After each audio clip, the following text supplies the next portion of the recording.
안녕하세요. 원성도 TV를 찾아주셔서 감사합니다. 오늘은 집시들의 노래 22번째 집시의 유래에 대한 이야기를 해보겠습니다.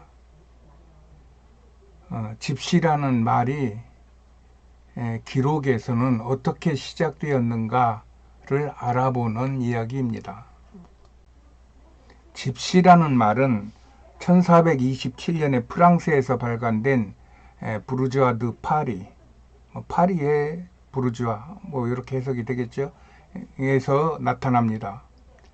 이곳에서 집시는 이집트에서 예전부터 기독교인들이었으나 이슬람에 정복당한 후 그곳을 떠나온 기독교 순례자들로 이집트인을 뜻하는 에집시행으로 지칭되었습니다. 그러나 여기에 두음과 어미를 탈락시켜 집시로 부르게 된 것으로 보고 있습니다. 그 후 1783년에 독일의 역사학자인 그렐만이라는 사람이 집시라는 책을 내었는데, 이 집시 연구에서 그는 집시가 서인도 편잡 지역에 롬바족이 이주해 온 것이라고 주장했어요. 여기에도 많은 근거의 부족함은 있으나 여하튼 그 이후 집시는 인도인이라는 종족적 기원을 가지게 된 것입니다.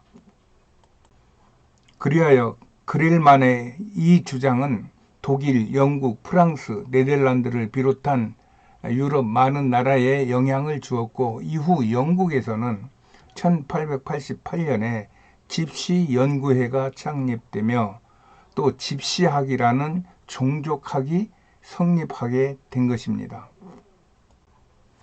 그 후 1831년에 빅토르 위고의 파리의 노틀담, 우리나라에서는 노틀담의 꼽추라는 영화로 소개가 되었죠.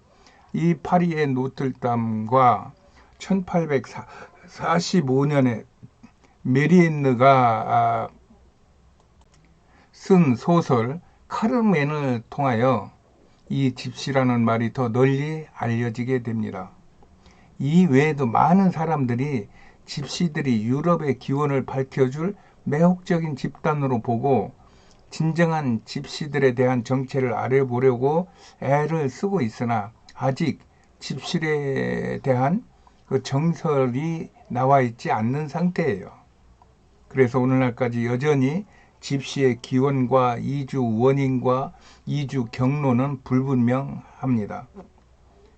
그래서 진정한 집시는 더 이상 유럽에 존재하지 않는다면서도 또 다른 편으로는 실체적인 집시 집단을 찾아 나서며 연구하는 그 현실과 이론의 간극을 극복하려는 노력은 계속되고 있어요. 세상은 위와 같은 집시 연구나 주장을 대체적으로 받아들이고 있는 편이죠. 그러나 나는 여기서 다른 주장을 하려고 합니다. 나는 집시들을 트라키아인들의 후예로 주장하고 있다고 이 얘기를 했고, 그 이유를 앞에서 이 얘기를 했어요. 이 트라키아란 불가리아, 그리스, 터키 등을 아우르는 고대 부족과 그들의 집단을 일컫는 말입니다. 즉, 이들이 이 그리스, 불가리아, 터키 지역의 원주민이라는 겁니다. 그러므로 앞에서 얘기했듯이 유럽 사람들은 집시들이 유럽의 이 지역의 원주민이 될 수가 없다. 그 천박하고 미개한 집시들이 어떻게 원주민이 되느냐 하는 그런 기본적인 설정 아래서 그들은 어디서 흘러왔을 것이다. 그래가지고 여전히 집시들이 어디서 흘러왔는지, 그 이주는 어떤 경로를 통해서 여기로 들어왔는지 이 부분을 가지고 노력한다니까. 그러니까 이게 답이 안 나오는 거예요. 그들은 그리스, 불가리아, 터키의 원주민이었는데 어디서 올 이유가 없죠. 여기서 어디로 퍼져나갔죠. 이렇게 세상은 집시들을 거꾸로 이 반대 시선으로 집시들을 쳐다보고 연구하려고 하니까 집시들에 대한 연구가 정평이 있는 연구가 나오기가 어렵다고 저는 보고 있어요. 예전에 이런 나의 주장을 어느 학자에게 이야기해 본 적이 있어요. 그랬더니 그 학자는 그것은 책에 없는 이야기라며 이런 주장을 사람들에게 말하면 사람들이 혼란케 되므로 조심하라고 충고하며 책에 있는 것만 얘기하라고 이렇게 충고하는 적을 제가 당해본 적이 있어요. 그러나 나는 위에서 말한 바와 같이 세상의 주장들도 어차피 확실한 근거가 없는 주장이라면 나도 주장을 할 수 있을 것이라는 생각에 이런 주장을 하는 것입니다. 거기에다 그들과 같이 살았던 10년간의 그런 그 삶과 또 성경이 가르쳐주는 인류의 역사를 눈여겨보면서 그런 주장을 하고 있는 것입니다. 그러나 이를 뒷받침할 만한 문서적 근거는 가지고 있지 않아요. 그래서 인류 역사에서 기록된 역사 자료에서 그 집시들과 연결될 수 있는 인물들을 열거함으로 나의 주장이 마냥 허구적인 이야기라기보다는 역사 속에서 그들의 흔적이 있음을 소개하고 또 그러므로 인하여 그들이 세상에서 그들이 어떻게 살았으며 또 세상은 그들을 어떻게 보는 것이 마땅하다 하는 생각을 할 수 있도록 제가 안내를 하는 것입니다. 그리하여 이 집시들의 선조인 트라키아인들 중에서 우리가 들으면 웬만하면 아는 이름들을 한번 소개해 보겠습니다. 나는 트라키아인, 훈족, 한민족, 흉노족 등이 민족적 동질감을 가지고 있다고 생각하며 그들과 함께 트라키아인들과 함께 열거하겠어요.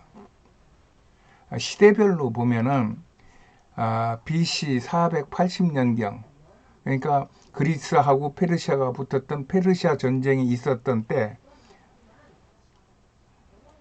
성경에 아하수에로와 에스더가 나오던 때, 그때 레오니다스 스파르타 왕이 300명의 스파르타인 병사를 데리고 수십만의 페르시아인들을 막아 싸웠던 그 300전투의 영웅인 레오디나스, 또 BC 350년에 태어나서 온 세계를 정복했던 알렉산더 대왕, 또 BC 73년부터 71년까지인가 한 2년 반 정도 그 어마어마한 로마 제국에 맞붙어서 로마의 노예로 속해 있었던 그 검투사들을 데리고 2년 반 동안이나 로마와 대치하여 그들을 괴롭혔던 검투사 스파르타쿠스, 또 농민으로서 트라키아인 농민으로서 황제가 되었던 막시미누스 트락스 황제, 또 AD 457년경에 로마 제국의 황제가 되어서 로마의 그 기독교와 또한 그 모든 정치 체제를 이렇게 재정비한 네오 1세 황제, 또 AD 375년에 광개토 대왕, 또 AD 395년 거의 동시대입니다. 유럽을 정복했던 아틸라 대왕, 또 AD 681년에 불가리아를 건국했던 아스파루흐 왕, 또 AD 1155년경에 세계를 정복했던 징기스칸, 또 AD 1432년에 로마 제국을 멸하고 세계를 정복한 메흐메트 2세 오스만 터키의 술탄. 이런 인물들이 트라키아인과 같은 부류의 인물로서 전 세계를 호령했던 사람들입니다. 또 이들과 달리 일반 트라키아인들은 알렉산더에 의해 헬라의 용병으로, 로마에 의해 로마 용병으로 당시 전 세계의 전쟁에 사용되다가 그곳에 떨구어진 것입니다. 그들은 로마 1000년 동안 로마인들과 섞여 살았던 법적으로는 이방인이었지만 실질적으로는 로마인이었던 것입니다. 로마 이후 세계가 재편되며 국가가 생기고 국민이 생기자 이들의 정체성이 애매해진 것입니다. 그러면서 세상은 그들을 트라키아 대신 집시로 부르게 된 것입니다. 그래서 집시들은 어디에서 흘러 들어온 게 아니라 고대로부터 그 지역에 거주를 했던 원주민들인 것입니다.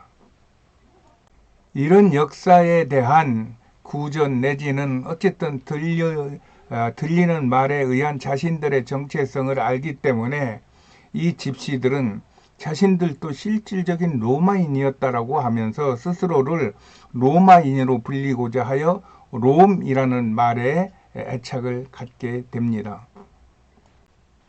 그래서 그들은 이 사진의 유럽 공공의 적 집시 밑에 작은 글이 뭐라고 써졌느냐 하면 그들을 이제는 로마라 불러주세요. 이런 말이에요. 그러니까 집시들은 집시라고 부르면은 얼굴빛이 틀립니다. 짜증스러운 그런 빛으로 대하는데 그들은 나는 롬이고 우리들은 롬이다 하면서 롬이라고 불러주기를 실질적으로 원하고 있습니다. 그러나 세상에서는 보통 찌간이라고 많이 쓰이고 있어요. 이상에서 살펴본 바와 같이 15세기 초 집시가 유럽으로 이주했을 때 이들은 호기심을 자아내거나 막연한 두려움을 안겨주는 낯선 이방인에 불과하였어요. 하지만 봉건적 사회가 해체되어 감에 따라서 집시는 훈육과 처벌의 대상이 되어 국가의 강제적 노동력을 제공하는 수용소에 감금되었죠. 이후 근대적 국민 국가가 형성되는 시기에는 국민으로서 통합의 대상이 되어 유랑하는 삶이 아닌 한 국가 안에 정주하는 삶의 방식을 강요당하면서 그들은 지금도 틈만 나면 떠돌아다니려고 하는 그런 내적인 욕구와 또 국가로부터 거주지와 주소를 확인받고 그곳에서 정착적인 삶을 살기를 원하는 외부적인 압력에 그들은 갈등하고 힘들어하고 있는 것입니다. 오늘은 여기까지 하겠습니다. 안녕히 계세요.